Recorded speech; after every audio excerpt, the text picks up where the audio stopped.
chapitre 14.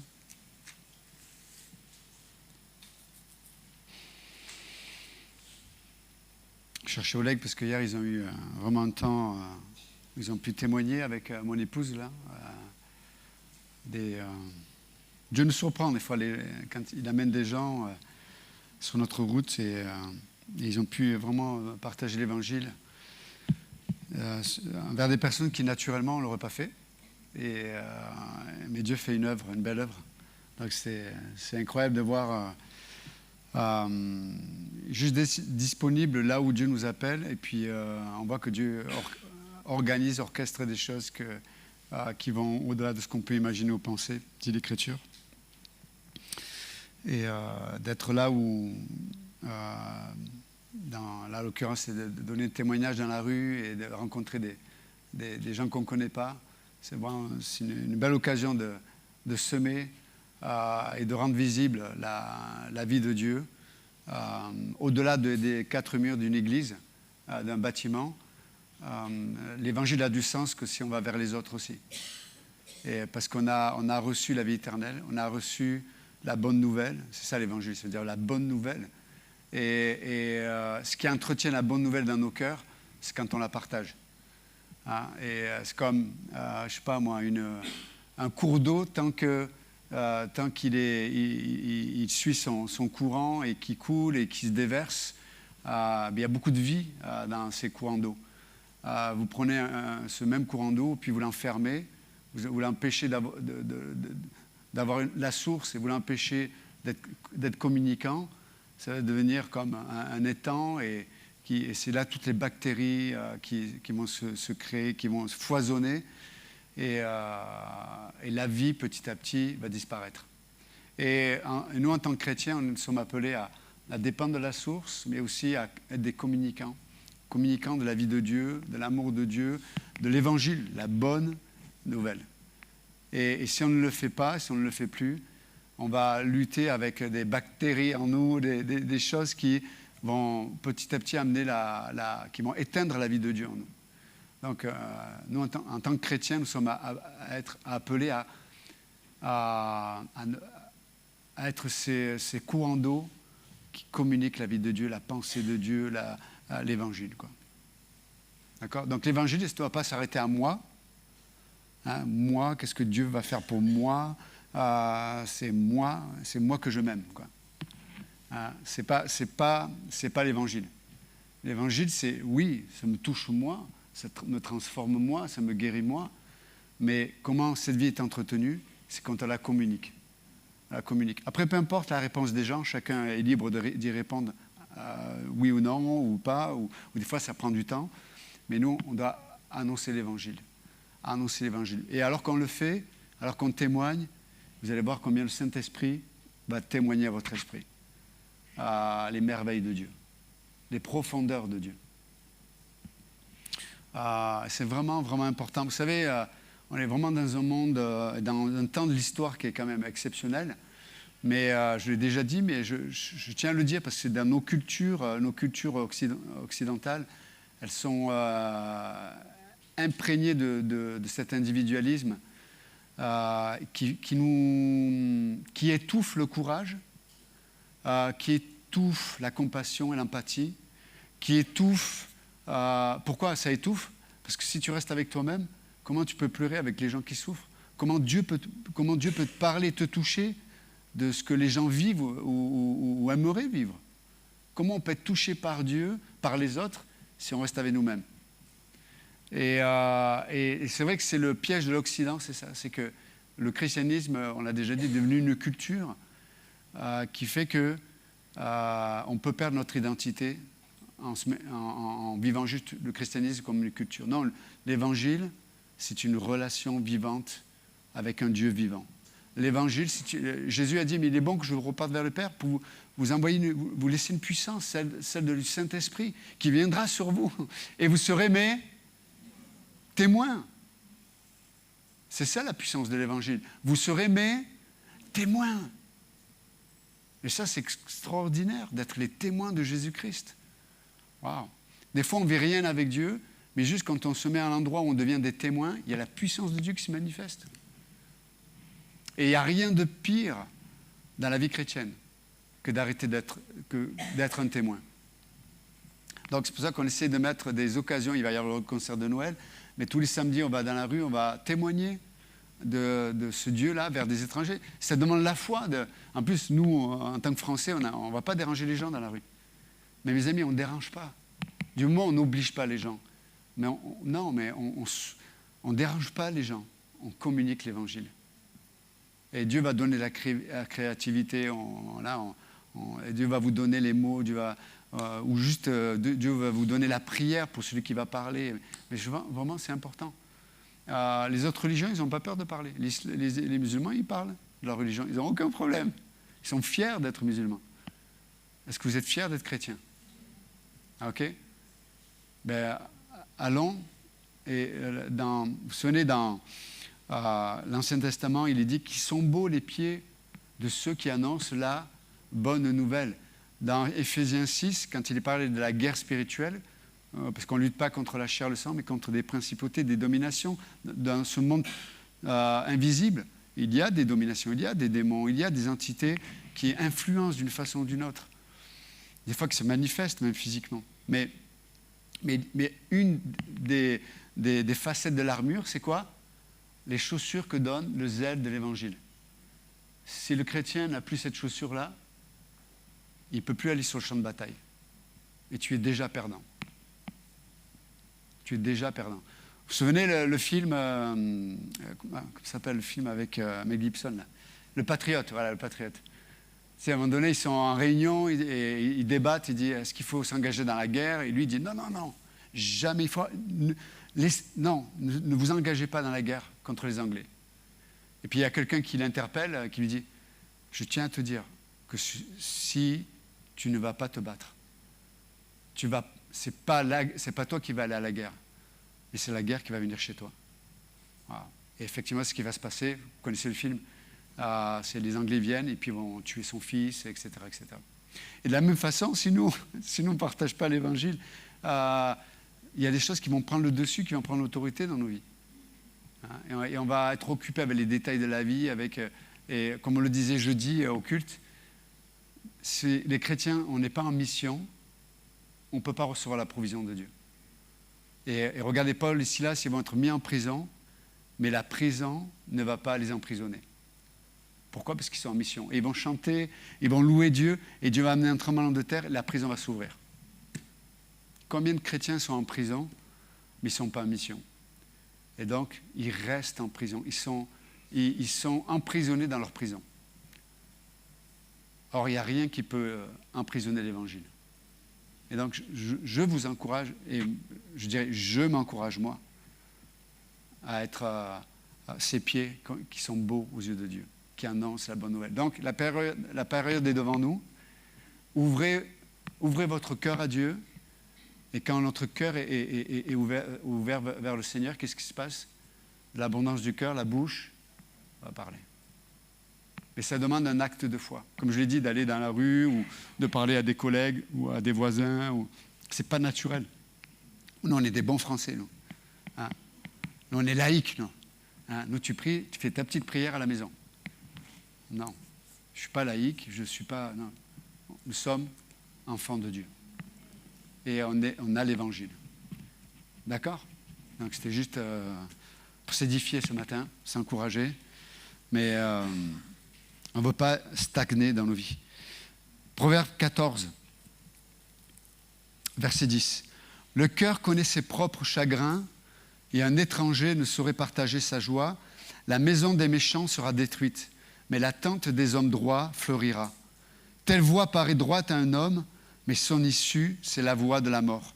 Au milieu même du rire, le cœur peut être affligé, et la joie peut finir par la détresse. Celui dont le cœur s'égare se rassasie de ses voies, et l'homme de bien se rassasie de ce qui est en lui. L'homme simple croit tout ce qu'on dit, mais l'homme prudent est attentif à ses pas. Ok.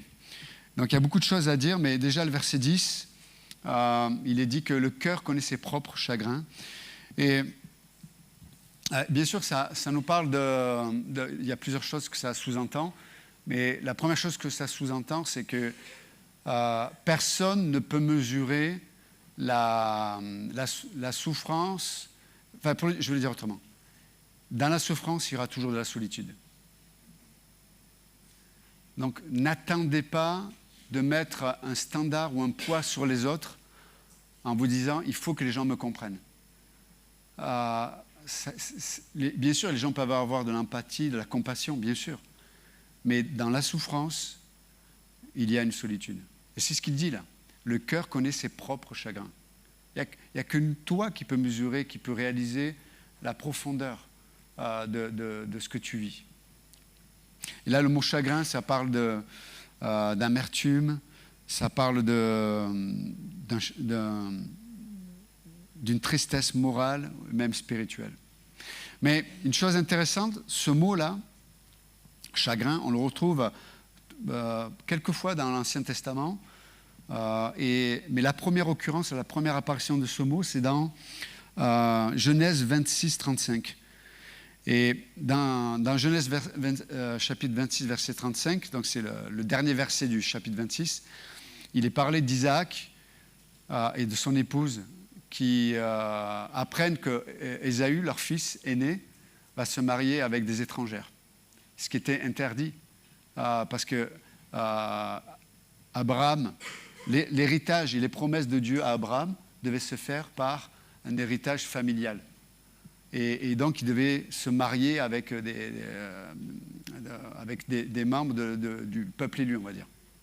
Mais Ésaü, lui, depuis le départ, il n'est pas intéressé par Dieu.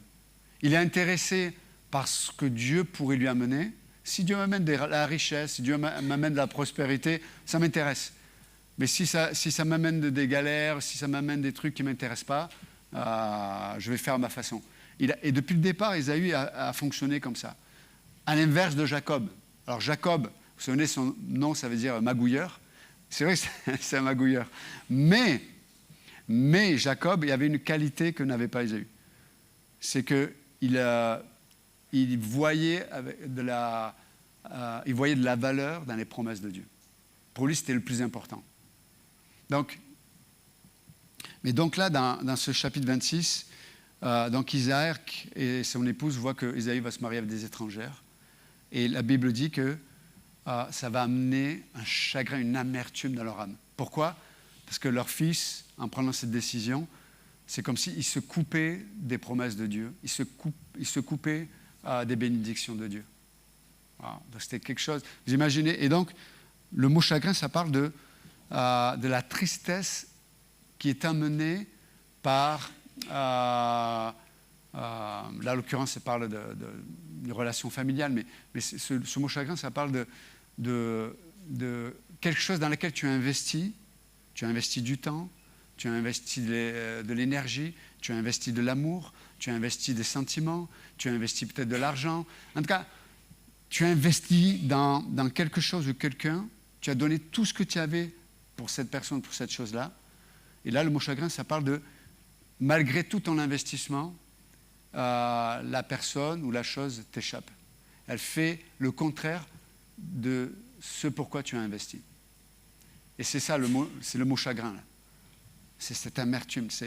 Et donc là, et en plus, il faut savoir que les enfants que vont donner cette relation d'Ésaü avec ces femmes étrangères, ça va donner les Édomites. Les Édomites, ça va être les ennemis d'Israël. Ils vont toujours s'opposer à Israël. Et pire, dans le livre de Deutéronome, Dieu dit à Israël, vous ne détruirez pas les Édomites parce que ce sont vos frères. Non seulement c'est tes ennemis, mais en plus, tu peux pas les détruire. Et c'est ce qui, des fois, se produit là. Quand il y a le compromis, quand il y a le mélange, quand, comme Ésaü, on met de côté les choses de Dieu, on se dit, c'est pas si important que ça, ça va produire, quelque part, cet héritage-là. Des ennemis qui vont s'opposer. Des fois, c'est en nous, hein. On a quelque chose qui s'oppose à nous, nos émotions qui s'opposent à la vérité. Peut-être on a des raisonnements on n'arrive pas à s'en débarrasser. On sait que ce n'est pas ce que Dieu pense. On sait ou alors des habitudes. Il faut qu'il ne faudrait pas faire ce que l'on fait, mais ce sont des choses qui sont là et on n'a pas moyen de s'en débarrasser. Pourquoi? Parce qu'au départ, il y a eu compromis, mélange. Et c'est pour ça que des fois, on a l'impression que ce que Dieu nous demande, c'est beaucoup, ou c'est trop radical. Mais des fois, ça l'est, c'est vrai. Mais c'est, mes amis, salutaire. C'est salutaire. C'est comme Dieu dit, vous savez, il y a toute forme d'addiction. Dieu dit, mais si tu mets le pied dans cette addiction-là, il y a les jeux, il y a Internet, il y a les drogues, il y a l'alcool, il y a tellement de formes d'addiction là. Si tu mets le pied là-dedans, ça va pourrir ta vie. Et ça va être des ennemis qui sont là, qui vont toujours s'opposer à ton bien-être ou à ta bonne, au contrôle de toi-même, etc. C'est là, des addictions. En fait, ils te contrôlent. Ils s'opposent à toi, mais en plus, tu ne peux pas vraiment t'en débarrasser. Et c'est pour ça qu'il y a des gens qui sont entrés dans des addictions. Et gloire à Dieu, Dieu les aide à faire en sorte que ces addictions n'ont plus autorité pour leur vie, mais toute leur vie, elles seront là. Et il faudra se battre avec le fantôme ou avec la réalité de ces addictions. Et Dieu dit, ne rentre pas là-dedans. Ne rentre pas là-dedans. Il y a des gens qui ont des addictions à s'engager avec des gens nocifs. Dieu dit, ne rentre pas là-dedans. Arrête de nourrir ça. Il y a des raisonnements aussi. Dieu dit, arrête de nourrir ça. Pourquoi? Parce que c'est ce qui entretient ta culpabilité, c'est ce qui entretient tes angoisses inconscientes, mais c'est là. Isaac et son épouse avaient le chagrin de voir Ésaü faire ce mélange-là.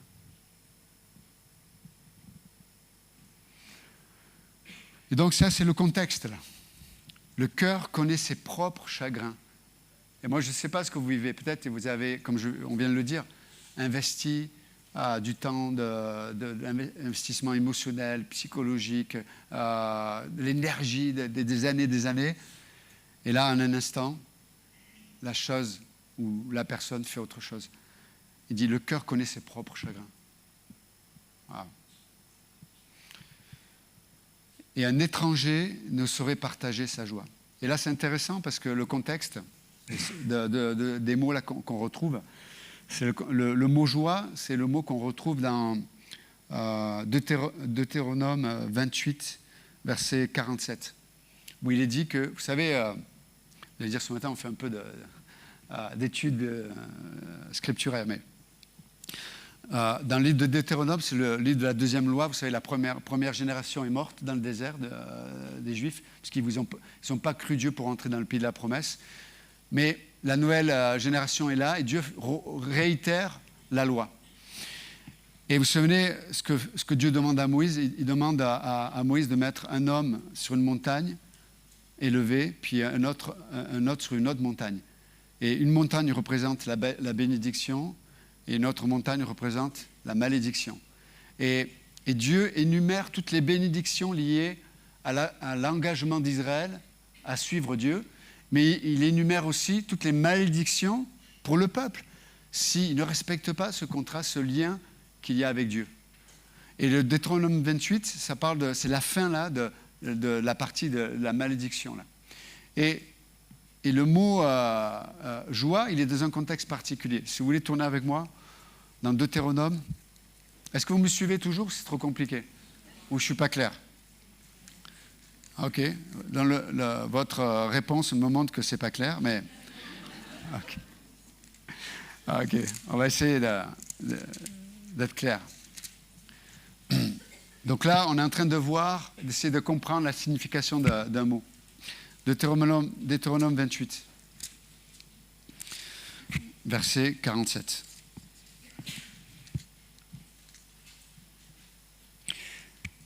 On peut lire le verset d'avant, 45.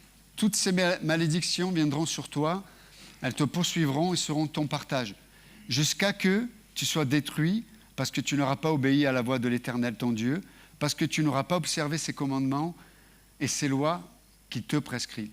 Elles seront à jamais pour toi et pour tes descendants comme des signes et des prodiges, pour n'avoir pas, au milieu de l'abondance de toutes choses, écoutez bien, servi l'Éternel, ton Dieu, avec joie, c'est le mot là, c'est la première fois qu'on le voit ce mot là, avec joie et de bon cœur.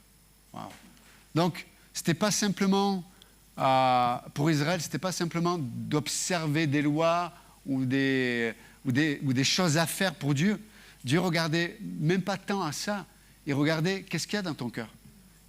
Est-ce que la motivation, c'est quoi pourquoi? Parce que si la motivation, si dans la motivation il n'y a plus l'amour, il n'y a plus la joie, qu'est-ce qui se passe? Et on le voit dans l'histoire d'Israël, c'est que lorsqu'il n'y a plus ces motivations saines, le peuple, juste qu'une question de temps, le peuple s'est tourné vers les dieux étrangers.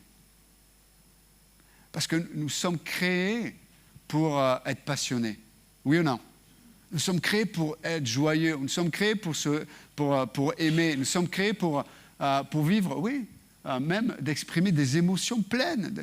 Notre cœur a besoin d'être entier dans les choses. Nous sommes créés comme ça. Et Dieu dit, mais si ton cœur n'est pas entier envers moi, qu'est-ce qui se passe? Ton cœur va petit à petit, il va se mélanger à d'autres choses. Et petit à petit, ton cœur va être gagné. Là, pour Israël, c'est vers les dieux étrangers. Donc le peuple d'Israël a commencé à prendre plaisir envers la pratique de l'idolâtrie. Le peuple d'Israël, c'était plus un problème pour lui. Je vous rappelle quand même que l'idolâtrie dans les pays en Canaan, c'était beaucoup de sacrifices d'enfants. Sacrifier les enfants à Moloch, au dieu Moloch. Il y avait beaucoup on utilisait des produits aussi pour s'élever spirituellement. Et les gens faisaient des choses bizarres. Ils se scarifiaient. Il y avait beaucoup de possessions aussi, parce qu'on faisait rentrer les démons chez les gens, etc., etc. Et donc, là, le mot joie, il est lié à ça, en fait. Est-ce que... et donc, c'est pour ça qu'il est parlé... Est-ce que l'étranger ne peut partager la joie? Pourquoi? Parce que ça parle de ce lien-là. La joie de servir Dieu. Mais par contre, l'étranger ne peut pas partager cette joie. Pourquoi? Parce que c'est lui qui t'a influencé loin de la pensée de Dieu, loin du cœur de Dieu. Donc, pratiquement, ça veut dire quoi? C'est où est ton cœur, en fait, vis-à-vis de Dieu? Et vous savez comment je peux mesurer où est mon cœur vis-à-vis de Dieu? C'est où est mon cœur vis-à-vis de la parole de Dieu. Vous savez, aujourd'hui, on n'adore pas alors quoi que ça pourrait arriver, hein, mais on n'adore pas des morceaux de bois ou des images. On n'adore pas ça aujourd'hui. Mais aujourd'hui, les idoles, c'est nos émotions, peut-être. Je me prosterne devant mes émotions. Je me prosterne devant, nous en France, le rationalisme, la raison. Hein. Si je ne peux pas tout comprendre, ce que je ne comprends pas, sûrement que c'est faux. Mais tu n'en sais rien, en fait. Parce que je sache, l'être humain ne sait pas tout. Oui ou non? On en sait beaucoup de choses. Mais plus on en sait, plus on voit qu'on ne sait pas grand-chose. Quand les gens vont dans des hôpitaux, et qu'on te dit, tu as telle maladie, et puis alors qu'est-ce que vous avez quoi comme solution? Monsieur, on n'a pas de solution. On ne sait pas traiter cette maladie. Quand on arrive des fois à faire le bon diagnostic, parce que des fois tu passes des années à faire de médecin à médecin et tu ne sais jamais ce que tu as. Malgré la science, malgré qu'on envoie des satellites vers Mars. Vous voyez ce que je veux dire? L'homme, il est bien sûr, il est créé à l'image de Dieu, il a des capacités immenses. Mais on ne sait pas grand-chose en vérité. Mais on peut faire une idole de nos raisonnements. Hein? Si je ne comprends pas. Et c'est pour ça que, par exemple, quand notre raisonnement devient une idole, qu'est-ce qui se passe? On est rempli de colère. On est rempli de justice propre. Je ne comprends pas la souffrance, je ne comprends pas cette situation, pourquoi ça m'est arrivé? Et ouais, mais regarde tout ce que je fais de bien, regarde tout ce que... Et pourquoi ça m'arrive ça? Pourquoi je parle de maladie, mais pourquoi je perds mon travail? Pourquoi ça ne marche pas? Je fais des projets, ça ne marche pas. Et, waouh! Mais toute cette réflexion, cette colère, toute cette amertume, toute cette révolte intérieure est le résultat peut-être du fait qu'on a déifié notre raisonnement qui dit toujours pourquoi. Il faut que je comprenne. Et Dieu dit, c'est bien de comprendre, mais sache que il y aura beaucoup de situations où le sujet ne sera pas de comprendre, mais ce sera de faire confiance. Fais confiance. Et en plus, il ne nous a pas laissé sans éléments pour nous aider, Dieu. Pourquoi? Parce qu'il met plein de témoins dans l'Église, de gens qui ont fait confiance à Dieu. Et on voit le fruit que ça porte de faire confiance à Dieu. Et puis on voit aussi des gens qui sont toujours bloqués dans leur tête avec le pourquoi. Et tu vois le fruit que ça porte. Tu dis, moi je ne veux pas ça. Je ne veux pas être déprimé, je ne veux pas être angoissé, je ne veux pas vivre dans les craintes, je ne veux pas vivre dans l'incertitude, je ne veux pas vivre dans la révolte, je ne veux pas vivre dans la négativité, je ne veux pas adorer cette idole qui est le rationalisme. Encore une fois, la raison est bonne, la logique est bonne, mais l'enfermement de la raison, c'est un piège.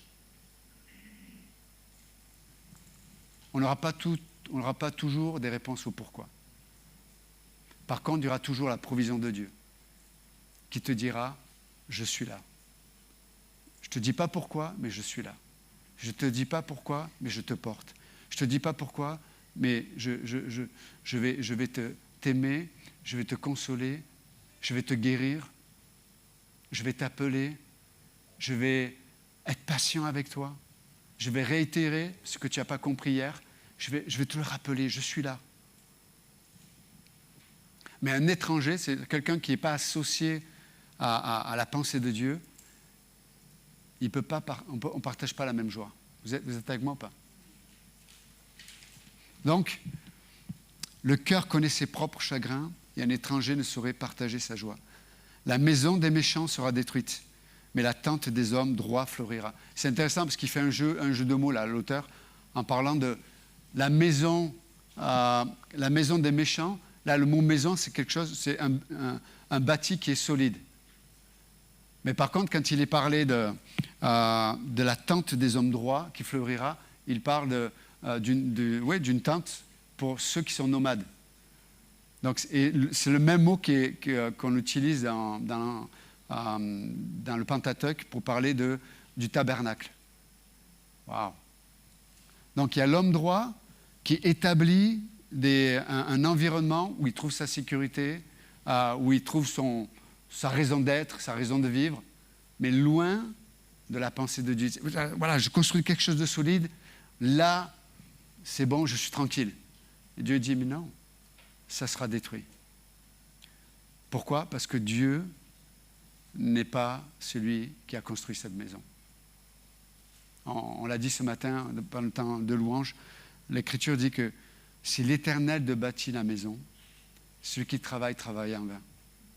Si l'Éternel bâtit ton mariage, celui qui travaille en vain. Sur quoi tu bâtis ton mariage? Sur quoi tu bâtis tes amitiés? Sur quoi tu bâtis ton avenir? Sur quoi tu bâtis? Si l'Éternel ne bâtit la maison, celui qui travaille en vain.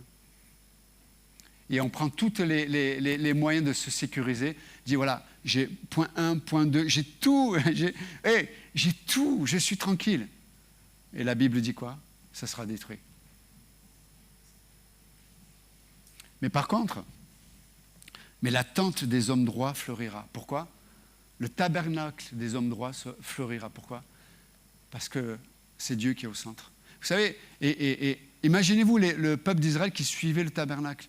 Il y avait la nuée qui se levait et disait, bon allez, alors qu'ils étaient peut-être à un endroit où il y avait de l'eau, à un endroit où ils avaient commencé à trouver leur repère, quoi.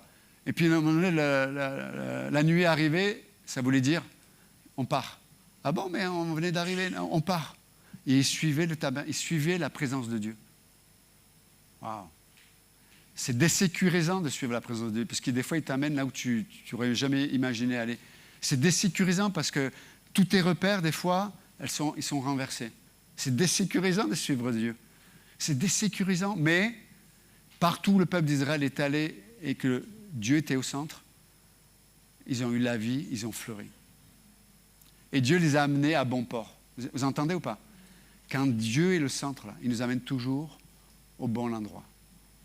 Et ça, c'est glorieux.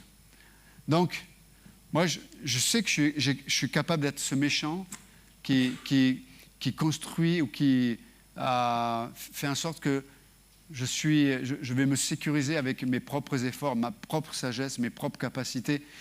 Je vais tellement me sécuriser que je n'aurai plus besoin de Dieu. Et Dieu dit, en un instant, ta vie peut basculer là. En un instant, ta vie peut basculer. Tout peut changer. Mais pour ceux qui suivent, pour ceux dont Dieu est le centre, tout peut arriver aussi. Mais comme notre sécurité, c'était la présence de Dieu.